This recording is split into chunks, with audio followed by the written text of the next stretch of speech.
ఓం శ్రీ మాత్రే నమః. అందరికీ నమస్తే అండి. కొంతమంది సిస్టర్స్ అయితే కొన్ని డౌట్స్ అయితే అడుగుతున్నారండి. నేను వాళ్ళకి రిప్లై ఇవ్వలేకపోతున్నాను. షార్ట్ అయితే పెడుతున్నానండి, అందరికీ రీచ్ అవుతుందనే ఉద్దేశంతో. మొన్న వరలక్ష్మి వ్రతం పూజ అయితే చేశాను కదండి. చాలా మంది సిస్టర్స్ అయితే కొన్ని డౌట్స్ అడుగుతున్నారు. ఆ డౌట్స్ అన్ని ఈ వీడియోలో కవర్ చేద్దాం.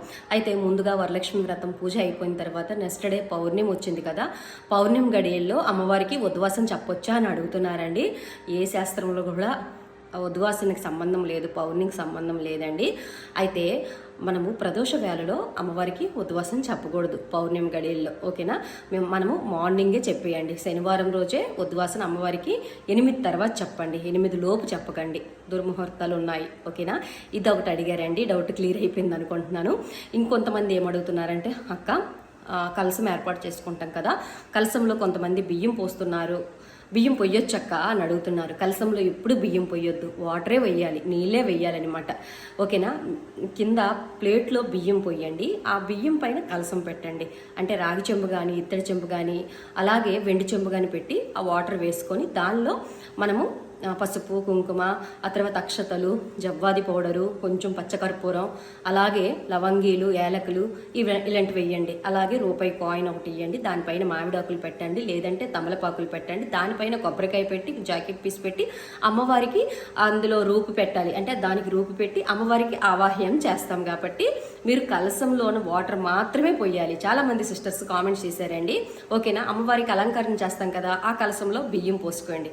ఇది ఒక క్వశ్చన్ అడిగారండి, మీకు అర్థమైంది అనుకుంటున్నాను. ఆ తర్వాత వాటర్ ఏం చేయాలన్నాయి అడుగుతున్నారు. వాటర్ ఎన్నోసార్లు చెప్పాను నేను వీడియోలో.